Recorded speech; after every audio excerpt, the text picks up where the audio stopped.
The movie Chariots of Fire tells the story of Eric Liddell. Eric Liddell was a missionary to China, but he was also a runner. He was, in fact, a very fast runner, and he's known as the Olympiad who refused to run on Sundays. At one point in the movie, Eric Liddell says, "I believe God made me for a purpose."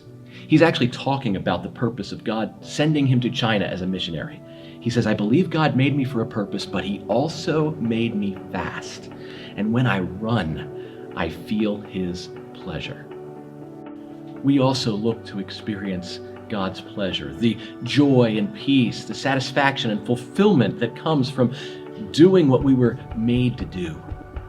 But what is it that we were made to do? While there's as many answers to that question as there are individuals, there are also a few things that are common to us all. 200 years before Eric Liddell experienced God's pleasure while running, Jonathan Edwards was writing about us experiencing the love of God. Edwards talks about God before he ever made the world, God existing in Trinity as Father, Son, and Spirit, with this overflow of love between all three members of the Trinity. Out of this overflow of love, the Father and the Son and the Spirit together decided to create a world that they would love and a world in which people there would love them in return. As such, one of the primary motives for our existence is to experience joy, experience pleasure in the love that God has for us and in our love for Him.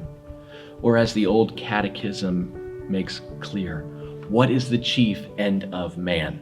And the answer is, the chief end of man is to glorify God and enjoy Him forever. We find the greatest satisfaction in life, not when we live for all that this life has to offer, but rather when we live for the God who gives life.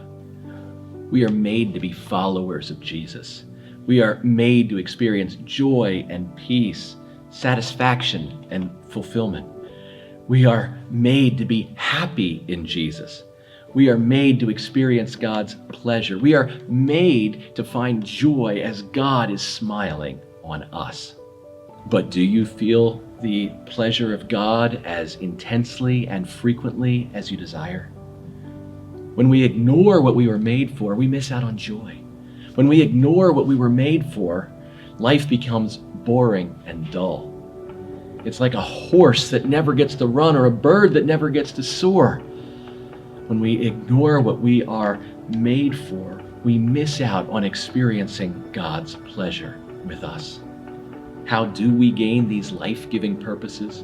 How can we experience God smiling on us? What must we do to experience this joy from God?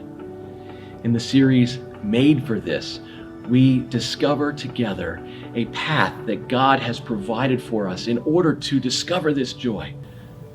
Join us on this 5-message journey as we discover together how to experience what we are made for.